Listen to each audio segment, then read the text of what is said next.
اور مجھ کو آپ کی خدمت میں بھیجا ہے کہ تاکہ آپ مجھے جو چاہیں حکم دیں اور میں آپ کا حکم بجا لاؤں۔ اگر آپ چاہتے ہیں تو میں اخبثین ابو قبیس اور قیقعان دونوں پہاڑوں کو ان کفار پر الٹ دوں تو میں الٹ دیتا ہوں۔ یہ سن کر رسول کریم صلی اللہ علیہ وسلم نے، رحمت عالم نے، رحمت للعالمین نے اپنا وہ مشہور جواب دیا جو تمام لوگوں کے لیے دعوت فکر پیدا کرتا ہے کہ جسم پر پتھر کھانے کے باوجود، ظالموں کے ظلم کے باوجود آپ نے فرمایا نہیں، بلکہ میں امید کرتا ہوں کہ اللہ تعالیٰ ان کی نسلوں میں اپنے ایسے بندوں کو پیدا فرمائے گا جو صرف اللہ تعالیٰ ہی کی عبادت کریں گے اور شرک نہیں کریں گے۔ حضور کریم صلی اللہ علیہ وآلہ وسلم کا طریقہ تھا کہ حج کے زمانے میں دور دور کے عربی قبائل مکہ میں جمع ہو جاتے تھے تو رسول کریم تمام قبائل میں دورہ فرما کر لوگوں کو اسلام کی دعوت دیتے تھے۔ اسی طرح عرب میں جا بجا بہت سے میلے لگتے جن میں دور دراز کے قبائل عرب جمع ہوتے تھے۔ ان میلوں میں بھی آپ تبلیغ اسلام کے لیے تشریف لے جاتے تھے۔ چنانچہ عکاظ، مجنہ، ذوالمجاز کے بڑے بڑے میلوں میں آپ نے قبائل عرب کے سامنے دعوت اسلام پیش کی۔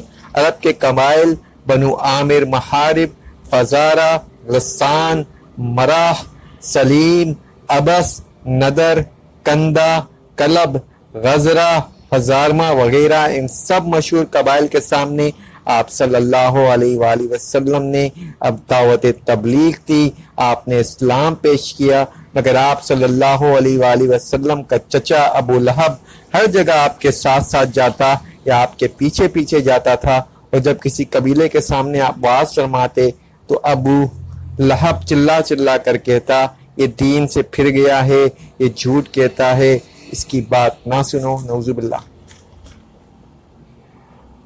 قبیلہ بنو زحل بن شیبان کے پاس جب آپ تشریف لے گئے تو حضرت ابو بکر صدیق رضی اللہ تعالی عنہ بھی آپ کے ساتھ تھے۔ اس قبیلے کا سردار مفروق آپ صلی اللہ علیہ وآلہ وسلم کی طرف متوجہ ہوا اور اس نے کہا ایک قریشی برادر آپ لوگوں کے سامنے کون سا دین پیش کرتے ہیں؟ آپ نے فرمایا کہ اللہ ایک ہے اور میں اس کا رسول ہوں۔ پھر آپ نے سورہ انعام کی چند آیات تلاوت فرمائیں۔ یہ سب لوگ آپ کی تقریر اور قرآنی آیتوں کی تاثیر سے انتہائی متاثر ہوئے، لیکن یہ کہا کہ ہم اپنے اس خاندانی دین کو بھلا کر ایک دم کیسے چھوڑ سکتے ہیں جس پر ہم برسا برس سے کاربند ہیں۔ اس کے علاوہ ہم ملک فارس کے بادشاہ کسریٰ کے سوا کسی اور کے زیر اثر اور رعیت نہیں ہیں، اور ہم یہ معاہدہ کر چکے ہیں کہ ہم بادشاہ کسریٰ کے سوا کسی اور کے زیر اثر نہیں رہیں گے۔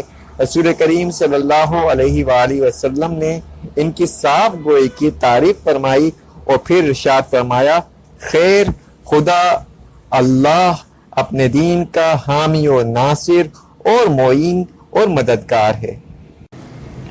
اسی اثناء میں جب مسلمان مشکل میں ہے، کوئی حبشہ میں ہے، رسول کریم صلی اللہ علیہ وآلہ وسلم کا دین کی تبلیغ کرنا کافروں مشرکوں کو سخت ناگوار ہے۔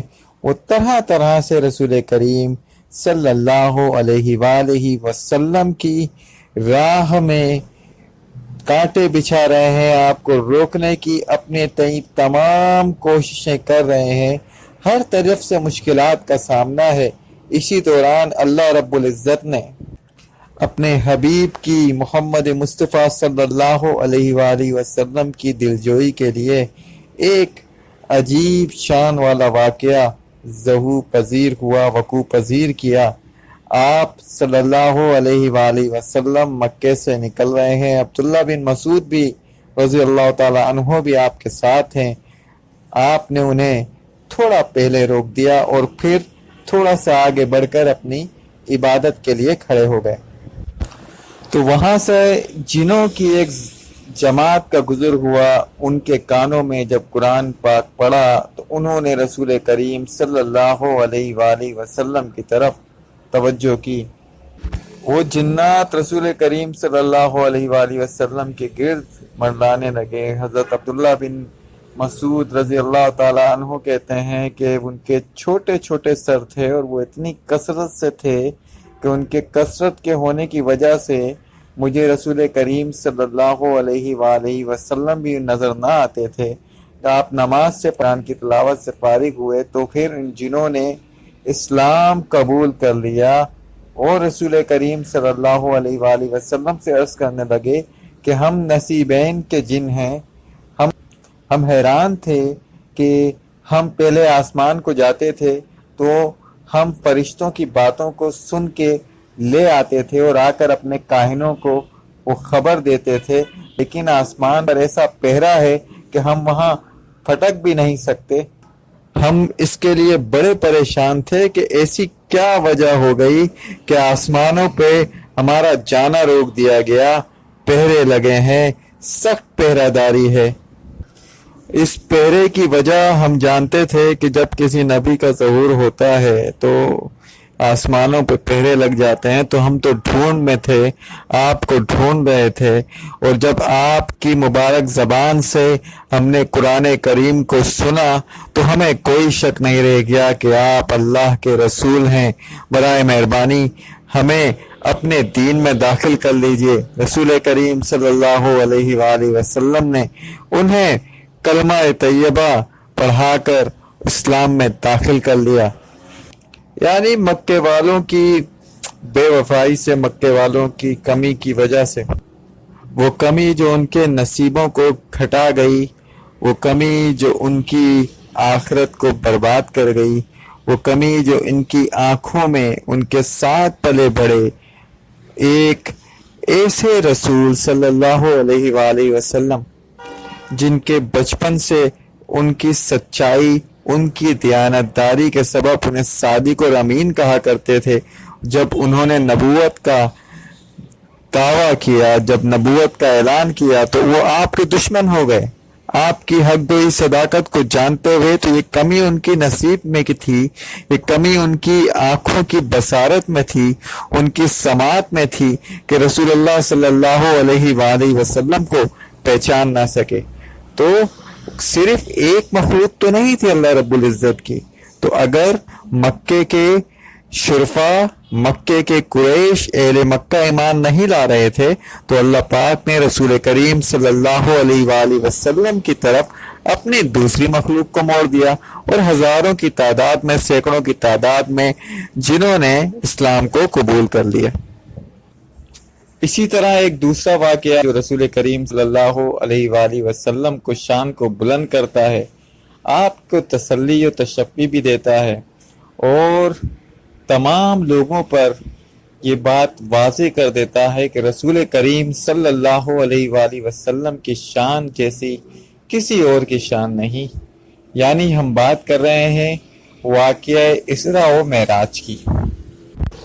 ہم اور آپ واقعہ معراج سے اچھی طرح واقف ہیں، ہم نے پڑھا بھی ہے، سنا بھی ہے، لیکن یہاں اس چیز کی وضاحت ضروری ہے کہ یہ دو حصوں پر مشتمل ہے، جس کا پہلا حصہ ہے اسراء اور دوسرا حصہ ہے معراج۔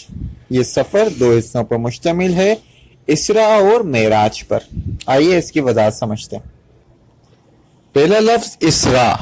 اسراء، اسراء کے مطلب ہے سیر، خاص طور پر وہ سیر جو رات کے کسی حصے میں کی جائے، یعنی راتوں رات رسول کریم صلی اللہ علیہ وآلہ وسلم کا مکے سے بیت المقدس تشریف لے جانا اسراء ہے، جیسا کہ قرآن کریم میں یہ موجود ہے۔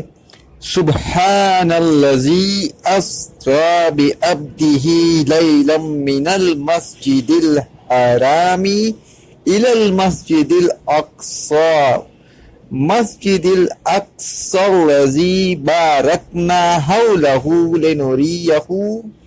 لنریہ من آیاتنا انہ هو السمیع البصیر، یعنی پاک ہے وہ ذات جس نے اپنے بندے کو راتوں رات مسجد حرام سے مسجد اقصی تک سیر کرائی، جس کے گرد ہم نے برکت دے رکھی ہے تاکہ ہم اسے اپنی نشانیاں دکھلائیں، بے شک وہ سننے والا اور دیکھنے والا ہے۔ جبکہ جو معراج ہے وہ عروج سے ہے، یعنی بیت المقدس سے جب آپ صلی اللہ علیہ وآلہ وسلم کو آسمان پر لے جایا گیا، یہ واقعہ معراج ہے، کیونکہ عروج ہے، عروج کی طرف ہے، آسمان کی طرف ہے، اللہ رب العزت کی طرف ہے، تو آسمان پہ جانے کا یہ سفر معراج کہلاتا ہے۔